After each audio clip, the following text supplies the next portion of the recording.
प्यारे दोस्तों, आज हम आपको एक ऐसा वाकया सुनाएंगे जिसे सुनकर आप खुश हो जाएंगे।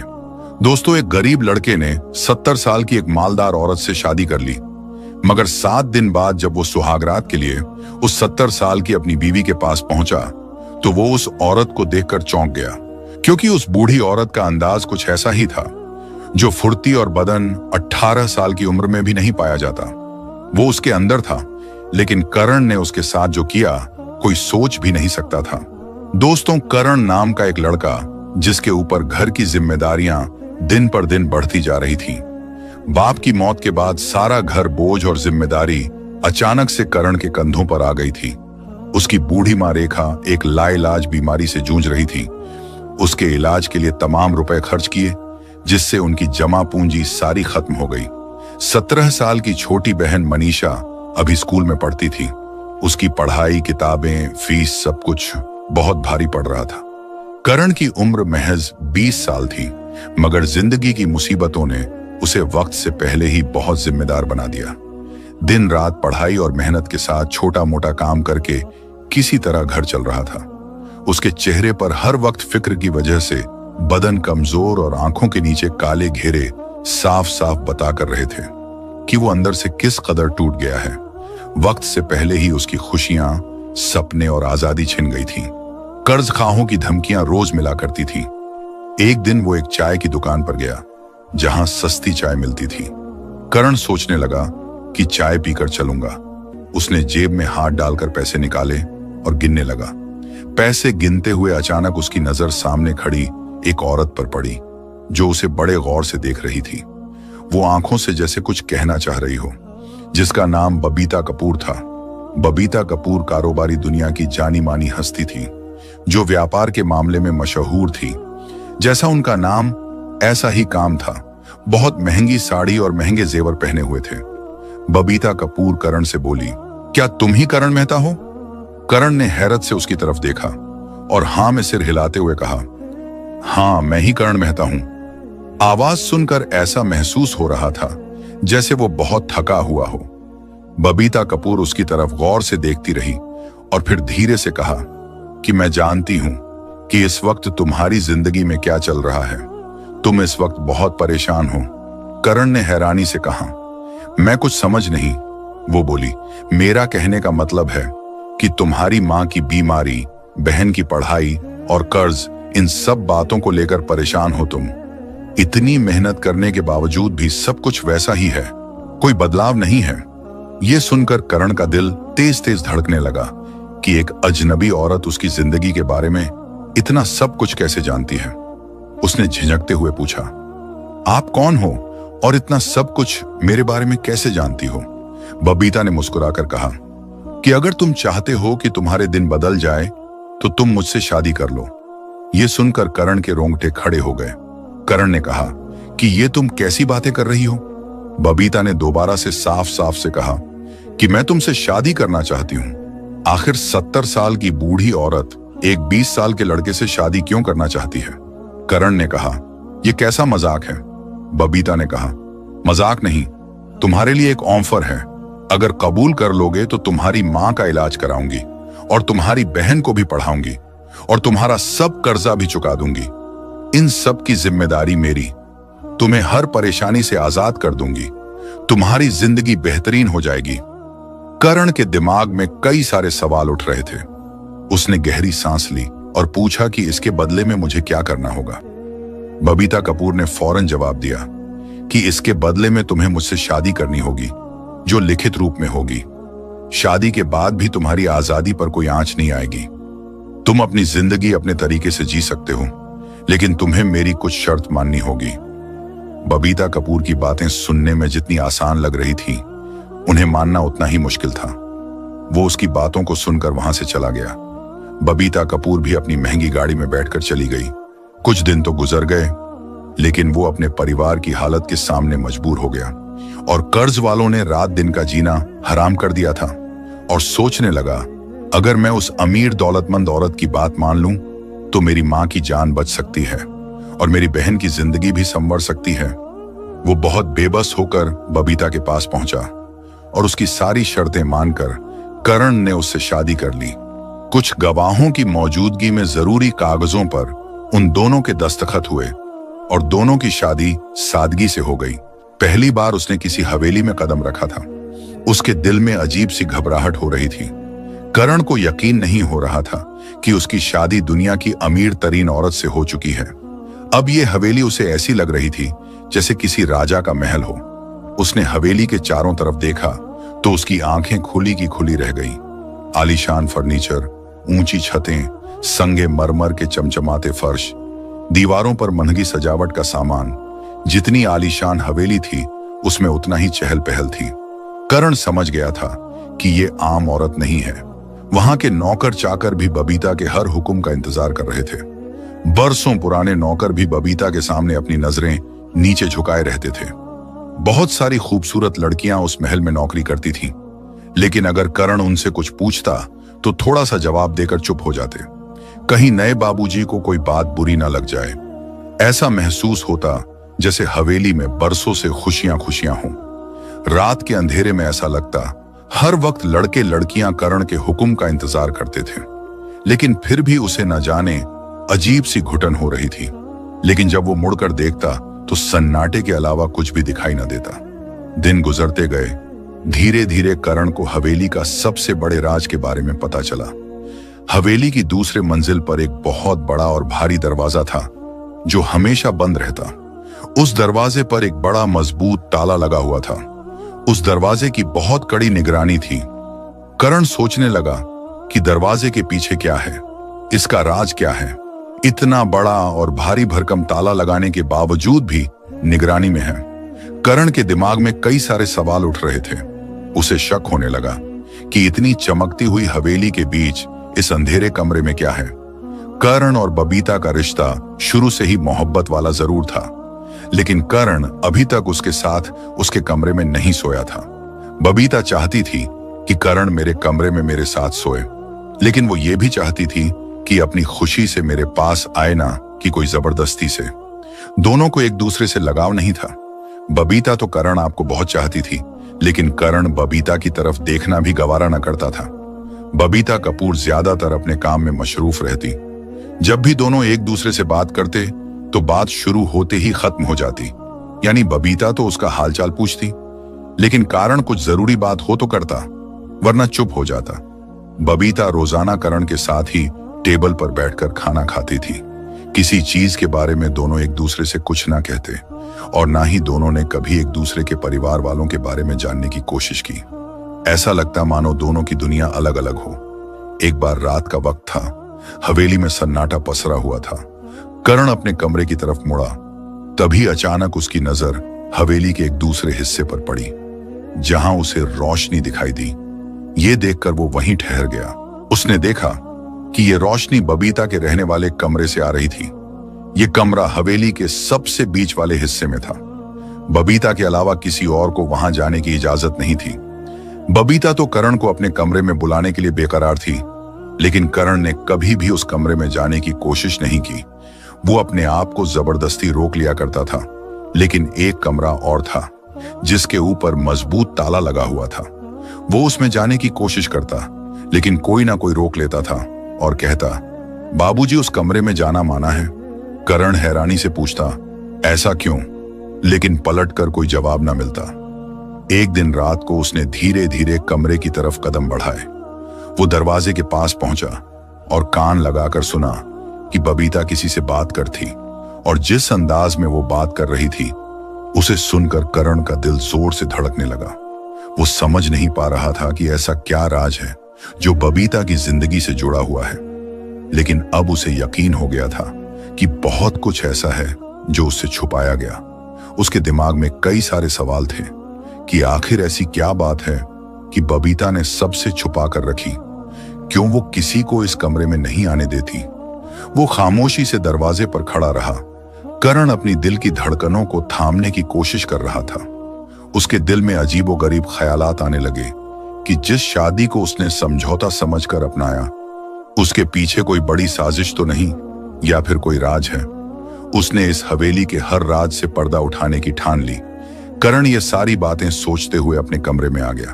उसने फैसला कर लिया कि चाहे कुछ भी हो जाए, आज वो उस कमरे में जाकर देखेगा कि आखिर बात क्या है। उसका शक अब जुनून में बदल गया। वो सोचने लगा कि आखिर उस कमरे में कैसे पहुंच जाए। बबीता हर वक्त उसकी तरफ देखती रहती और मुस्कुराती रहती। वो 70 साल की बुढ़िया औरत जरूर थी। वो हर दिन करण से एक नई आस और नई उम्मीद रखती।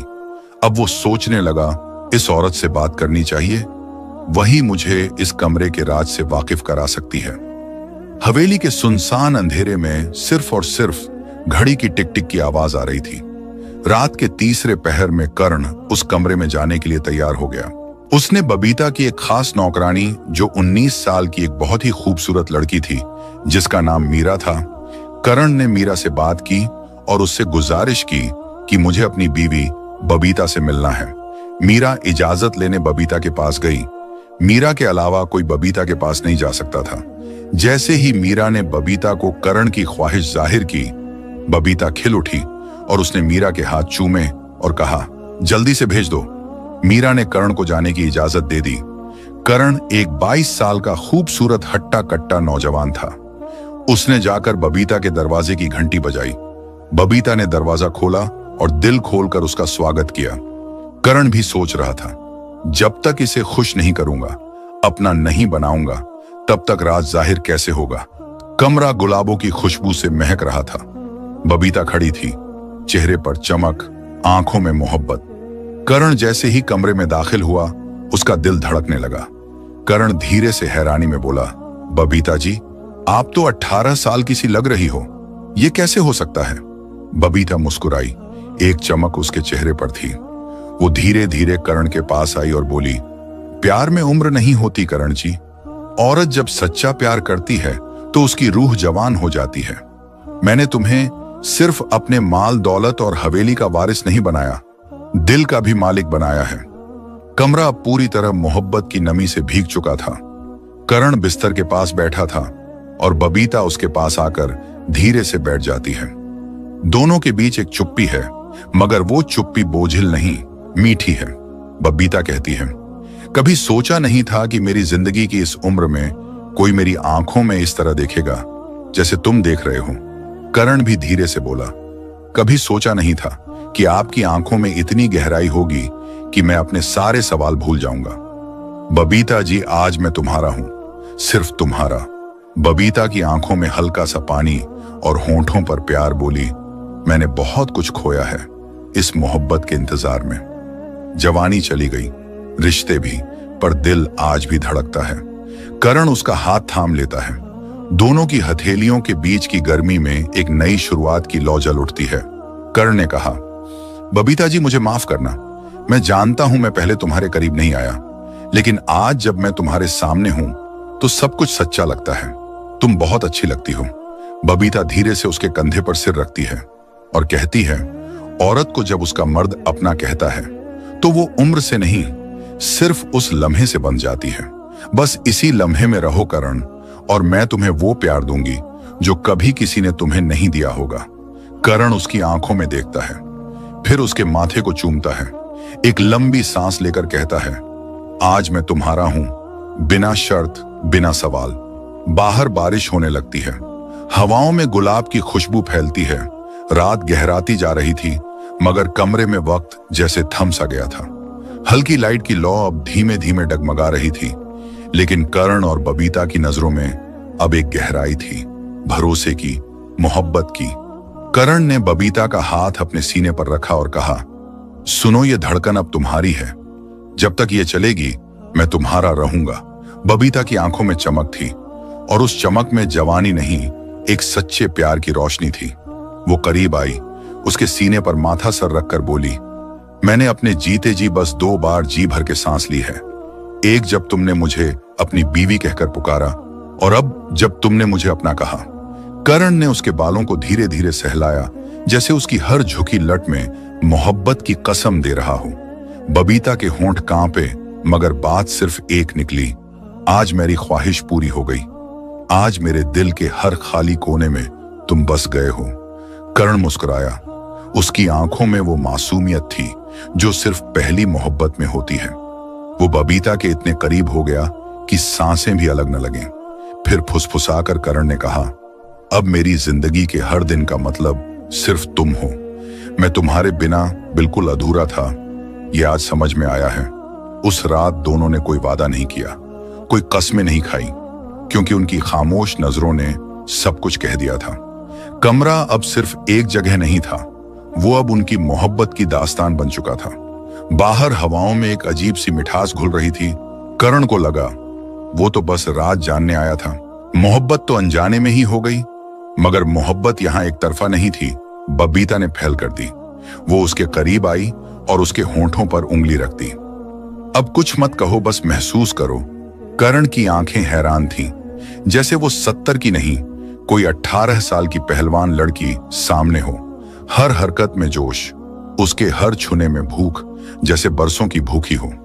बबीता ने करण को अपनी बाहों में लिया, लेकिन नाजुक नहीं, पूरे जोर से। आज की रात मेरी है और तुम भी। करण को कुछ करने की जरूरत ही न रही, वो खुद ही इश्क में डूब चुकी थी। मोहब्बत का समंदर बबीता ने खुद ही लहराया और करण उसमें बहता चला गया। वो रात हवेली की सबसे जिंदा रात बन गई। सुहाग रात नहीं, एक तूफानी इश्क की दास्तान बन गई। सुबह हुई तो नौकरानियां भी कानाफूसी करने लगीं। आज तो मालकिन जवानी की मिसाल बन गई और अब मालिक जी भी प्यार में गुलाम हो गए। वो हर वक्त ये सोचता कि ना जाने उस कमरे में क्या होगा, कौन सा गहरा राज छुपा था। करण ने वहां पहुंचकर देखा कि आज दरवाजा आधा खुला था। ये देखकर उसका दिल जोर जोर से धड़कने लगा। करण ने हिम्मत दिखाई, दरवाजा खोलकर कमरे के अंदर कदम रखा। कमरे में हल्की रोशनी हो रही थी। कमरे में रखा सामान बहुत पुराना था। कमरे के दूसरी तरफ एक बहुत बड़ी लकड़ी की अलमारी थी, जिसमें कई सारी फाइल रखी थी, जिसे देखकर वो हैरान हो गया। उसी दौरान उसका ध्यान उसी के बगल में रखी मेज पर गया। वो धीरे से उसके पास गया। उसकी नजर एक मोटे लिफाफे पर पड़ी, जिसके किनारे पीले पड़ चुके थे। ऐसा लग रहा था जैसे उसे बार बार छुआ हो। उसने लिफाफा उठाकर खोला। उसमें से एक फोटो निकला, जिसमें करण के पिता सुरेश मेहता बबीता के साथ खड़े थे। सुरेश मेहता के चेहरे पर हल्की सी मुस्कुराहट थी। करण का सिर चकरा गया। तभी उसे पीछे से किसी ने आवाज दी कि आखिरकार तुमने सब कुछ देख ही लिया। आवाज सुनकर करण सुन रह गया। उसने पीछे पलटकर देखा तो बबीता खड़ी थी। बबीता खामोशी से खड़ी देख रही थी। उसकी आंखों में ना कोई डर और ना ही हैरानी थी, क्योंकि उसे पता था एक ना एक दिन ये पल जरूर आना था। करण ने फौरन कांपते हुए हाथों से फोटो पीछे छुपा लिया। उसके चेहरे का रंग बदल गया। उसने खुद को संभालते हुए कहा कि यह शादी एक सौदा नहीं, बल्कि एक बदला था। बबीता ने मुस्कुराकर कहा, तुम बहुत समझदार हो करण। मुझे नहीं पता था कि तुम इतनी जल्दी सच्चाई का पता लगा लोगे। करण ने गुस्से से आग बबूला होकर कहा, तुमने मेरा बेवकूफ बनाकर मेरी मजबूरी का फायदा उठाया। मेरे बाबा से बदला लेने के लिए तुमने मेरा इस्तेमाल किया। उसकी आंखों में दर्द साफ दिखाई दे रहा था। बबीता ने करण को बताया, अब जब सब कुछ जान ही चुके हो तो सुनो करण, मैं तुम्हारे पापा से मोहब्बत करती थी। वो मेरी पहली और आखिरी चाहत थे। मैं 25 साल की थी जब मेरे पति इस दुनिया से चल बसे। मैं जवान थी, अकेली थी और तुम्हारे पापा ने मुझे सहारा दिया। लेकिन मुझसे गलती हुई। मैं उसे मोहब्बत समझती रही, मगर हमेशा मुझे सिर्फ एक कागज की तरह इस्तेमाल किया। करण की आंखें फटी की फटी रह गईं। बबीता ने कड़वाहट से कहा, जब मैंने शादी की बात की, उन्होंने मुंह मोड़ लिया। उस दिन मैंने कसम खा ली थी कि अगर वो नहीं तो उनका खून ही सही। मैंने तुम्हें बचपन में देखा और फैसला कर लिया था। बबीता भर्राई हुई आवाज में करण से कहती है, हाँ करण, मैंने तुमसे शादी सिर्फ बदले के लिए की थी। तुम्हारे पापा ने जो मेरे साथ किया, उसकी आग मैं सालों से सीने में लिए जी रही थी। और जब तुम सामने आए तो मैंने तुम्हें उसी आग में झोंकने का फैसला कर लिया। तुमसे साइन करवाए ताकि तुम कभी मुझे छोड़ ना सको, ताकि तुम भी वही दर्द झेलो जो मैंने झेला। थोड़ा रुकती है, फिर धीमे से मुस्कुराकर बोलती है, लेकिन करण, तुमने मुझे धोखा नहीं दिया, इसलिए मैंने अपना सब कुछ तुम्हें सौंप दिया। तुमने तो वो कर दिखाया जो तुम्हारे पापा कभी नहीं कर सके। तुमने मेरी इज्जत की, मेरे दिल को समझा और तुम्हारी इंसानियत के आगे मेरा बदला हार गया। मैं तुम्हारी मोहब्बत में पिघल गई। करण, अब तो मैं तुम्हारी गुलाम बन गई हूं और तुम्हें दिल से चाहने लगी हूं। उसकी आंखों में आंसू आ गए। मुझे माफ कर दो करण। करण गुस्से में था, मगर मजबूर भी। बबीता की आंखों से आंसू गिर रहे थे। उसका चेहरा शर्म, पछतावे और प्यार से भीगा हुआ था। करण कुछ पल चुप रहा। उसकी आंखों में बबीता के लिए गुस्से की जगह अब नम मोहब्बत थी। करण धीरे से कांपती आवाज में कहता है, तुमने मुझे कैद करना चाहा था, लेकिन खुद ही मेरे प्यार की कैद में आ गई। बबीता, तुम्हारा बदला, तुम्हारी नफरत सब हार गई, लेकिन आज जो तुम्हारी आंखों में है वो मोहब्बत है। करण आगे बढ़ा, बबीता की कांपती हुई कलाई थामी और उसे अपने सीने से लगा लिया। करण फुसफुसाकर बोला, मैं माफ करता हूं तुम्हें, क्योंकि तुम्हारा दिल अब साफ है और मैंने उसे पा लिया। बबीता सिसक उठी, करण के सीने से लगकर बस इतना बोली, अब अगर मौत भी आ जाए तो अफसोस नहीं, तेरा प्यार पा लिया। करण, तुझे मैंने पा लिया। वो उस हवेली में एक राजा की तरह रहने लगा। एक दिन बबीता बहुत बीमार पड़ी और कुछ ही हफ्तों में हमेशा के लिए चली गई। करण ने उसके अंतिम संस्कार के वक्त बस इतना कहा, मैं तुम्हें माफ करता हूं, तुम भी मुझे माफ कर देना बबीता। कहानी यहीं खत्म नहीं हुई। बबीता की नौकरानी 19 साल की मीरा, जो चुपचाप करण की सेवा करती थी, हर मोड़ पर उसके साथ थी, अब उसके करीब आने लगी।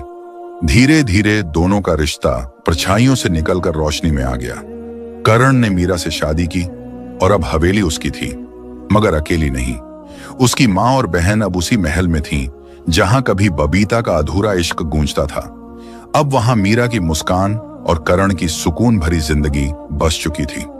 दोस्तों, ये थी आज की वीडियो। पसंद आई हो तो लाइक करें, चैनल को सब्सक्राइब करें और बेल आइकन का बटन भी दबाएं। शुक्रिया।